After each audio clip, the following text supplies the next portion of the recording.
12월 13일입니다. 베냐민 지파를 보존하기 위하여라는 제목으로 사사기 21장 1절에서 12절까지 말씀 봅니다.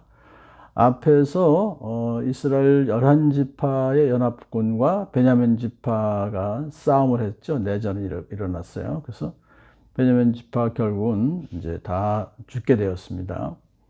그런데 군사들 중에서 600명은 살아서 도망을 갔습니다. 11지파 연합군은 아예 베냐민 지파 마을에 가가지고 어린 나이나 여자나 다 죽여버리고 불태워버렸어요, 성읍들을. 그리고선 승전을 해서 돌아오긴 했지만은 그 사람들은 마음이 편치가 않았습니다. 이스라엘 자손은 그들의 동기 베냐민 자손에 대하여 측은한 마음이 생겨서 오늘 이스라엘에서 한 지파 하나가 없어져 버렸다, 그렇게 말을 했어요. 그래서 측은한 마음이 생겼다는 것은 긍휼의 마음을 그들이 갖게 된 것인데요. 이것은 결국은 하나님께서 그들에게 그런 마음을 주셨기도 하고, 또 하나는 11지파만 살아남아서는 이제 한 지파가 만일에 사라지게 되면은 하나님의 백성으로서의 자격을 그들이 언약 백성으로서의 자격을 상실합니다. 왜냐하면 하나님은 12지파와 언약을 체결하셨기 때문에 아브라함 언약, 또 야곱, 이삭의 언약, 야곱의 언약 모두 12지파와 언약을 체결하신 것입니다. 그래서 한 지파가 없어지게 되면은 결국은 하나님의 그 복을 받지 못한다는 것을 알았기 때문에 그들은 어떻게 하든지 베냐민 지파를 존속시켜야 되겠다 하는 생각을 하게 되죠. 그런데 문제가 있습니다. 물론 600명의 남자들이 살아남아 있으니까 뭐 그냥 자기들의 그 딸을 주든지 그렇게 하면 될 텐데, 그들이 전쟁 직전에 이렇게 하나님께 맹세한 바가 있습니다. 자기 딸을 베냐민 지파에게 주지 않겠다, 결혼시키지 않겠다.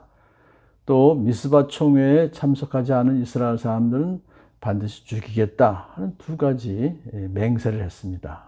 물론 이것은 참 그들이 흥분해 가지고 전쟁 직전에 이렇게 좀 무분별하게 한 맹세이기 때문에 어리석은 맹세이긴 하지만은 또한 그들은 반드시 그것을 지켜야 됐었죠. 그래서 이제 상의를 해 보니까 자기 딸은 줄 수가 없고 우리 스스로가 이미 우리 딸을 그들과는 결혼시키지 않기로 주님께 맹세하였으니 우리가 어떻게 해야 그 살아남은 사람들에게 아내를 구해줄 수 있겠느냐 하고 걱정했어요. 그들이 고심을 하는 거죠, 방법을 찾기 위해서. 그런데 마침 한 가지 방법을 찾아냈습니다. 두 번째 맹세한 것이 무엇이었죠? 미스바 총회에 참석하지 않은 이스라엘 사람들은 반드시 죽이겠다 그랬으니까 그렇게 참석하지 않은 사람들을 찾아서 그들을 죽이고 딸들은, 처녀 딸들은 살려주어서 그들을 아내로 삼게 해주면 되겠구나 라고 이제 그렇게 생각을 들었죠. 그래서 찾아보니까는 길앗의 야베스에서는 한 사람도 지느러 오지 않았어요. 총회에도 참석하지 않았어요. 그것이 이제 드러났습니다. 아하, 이제는 그러면 길앗의 야베스라는 곳은 요단강 동쪽에 있는 갓 지파 자손들입니다. 그래서 그 야베스에 사는 사람들을 다 이제 진멸하는 거죠. 그래갖고 거기서 이제 처녀들은 살려두면 되는 거죠. 그 방법을 이제 쓰게 됩니다. 그래서 가장 용감한 군인 12,000명을 보내면서 너희는 가서 길앗 야베스의 주민을 여자나 어린아이 할 것 없이 칼로 쳐서 죽여라 그랬어요. 너희가 할 일은 남자를 모두 죽이고 남자와 동침한 일이 있는 여자도 모조리 죽이는 것이다. 아무 책임도 없는 여자나 어린아이를 모두 죽이라고 한 그 이유는 잔인하죠. 그런데 이것은 당시 공동체 의식을 중요시하던 이스라엘 사회에서는 한 성읍의 한 개인이 범죄했을 경우에도 그 성읍 전체에게 책임을 묻는 것이 풍습이었습니다.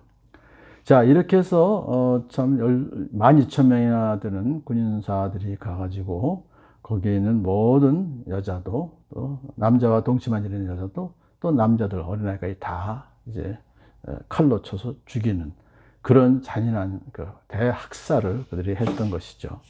그들은 겉으로는 하나님의 심판을 대행하는 것처럼 행했지만 실상은 교묘하게 자기들의 문제를 해결했던 것입니다. 그들은 자기들의 맹세한 것을 어기지 않고 베냐민 사람들에게 아내를 구해주는 작전을 펼쳤던 것이죠.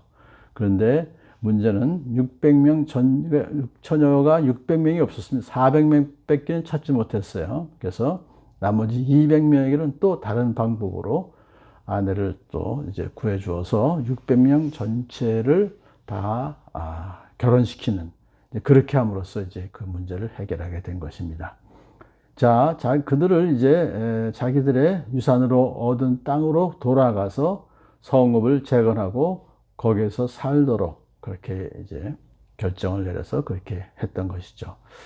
자, 오늘 보면서 맹세도 어리석게 했고 또 그러한 잔인하게 학살도 하고 또 참 어떻게 보면 두 번째 방법은 내일 하겠습니다만은 아주 여성의 인권을 아주 무시한 납치를 해서 200명을 채웠던 그런 모든 것은 정말 이것은 부도덕한 것이죠.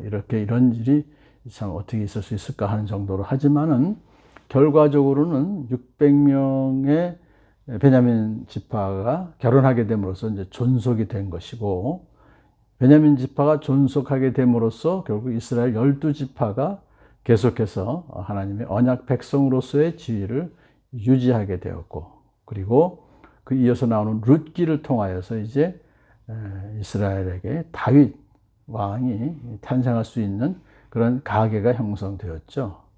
그렇게 함으로써 결국은 하나님의 구속사가 계속해서 이어지게 된 것입니다. 그러므로 이 베냐민 지파 600명을 살려주신 것도 하나님이시고, 그래서 그들에게 또한 짝을 찾아주신 것도 결국은 하나님께서 그 모든 섭리하시는 가운데 그들을 해주셨다.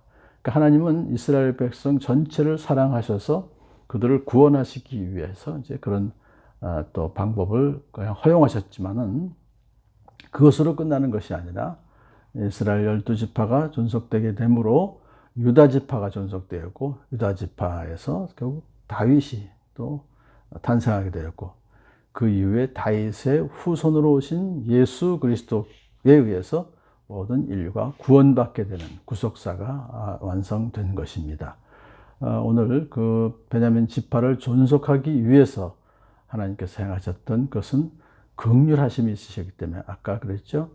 그들이 긍휼한 측은한 마음이 생겼다 그랬는데, 그것이 바로 하나님께서 주신 마음이고 하나님의 마음이십니다. 하나님은 오늘도 변함없이 저와 여러분을 사랑하시고, 그리고 구원사를, 지금도 구속사를 오늘도 계속해서 이어가고 계시고, 재림하심으로써 완전히 그것이 하나님 나라가 완성될 것을 기대하면서 오늘 본문을 함께 같이 묵상했습니다.